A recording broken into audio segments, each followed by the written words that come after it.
Hi, my name is Andrew Plummer. I'm a cataract and refractive surgeon, and I am the owner of Spark Eye Care in Kyle, Texas. So I graduated from residency in 2021, and like most residents, I took a private practice job in Austin, Texas, where I worked with a somewhat larger private group doing cataract and refractive surgery.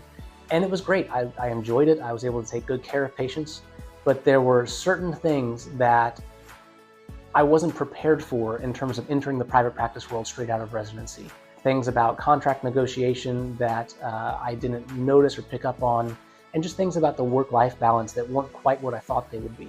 And so I was with that group for about 4 years, thought that it was going to be a partnership track opportunity, and as we got deeper into those talks, it turned out that the opportunity that I thought was there didn't actually materialize. I knew that I was either going to have to start over somewhere else or start my own company.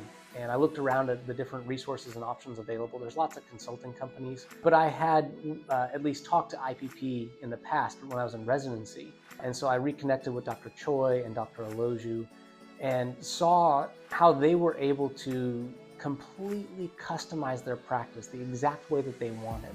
They had everything so fine-tuned and so efficient. And of course, the economics and the finances, the scalability of owning your own practice, it's pretty special.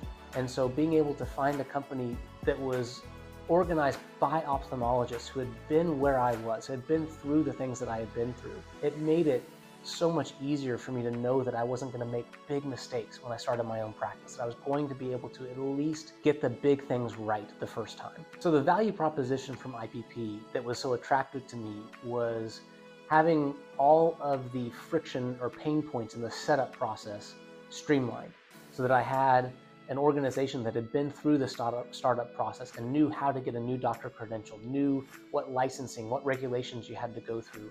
All of those things were essentially done turnkey for me before I ever opened my doors. So that the minute I opened my doors and saw my first patient, I was ready to hit the ground running. That made a huge difference in the way my practice ramped up and the way that I was able to recover my lost income from leaving that other practice. And the outlook going forward is pretty remarkable.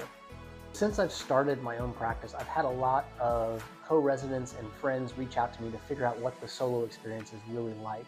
Because I think there's a lot of misinformation or misguidance out there that it's hard, that it's not viable in the modern age. And that really couldn't be further from the truth. The economics are such that if you own your own practice, you really just don't have to crank out 100 patients a day or do 1,000 surgeries a year in order to be successful.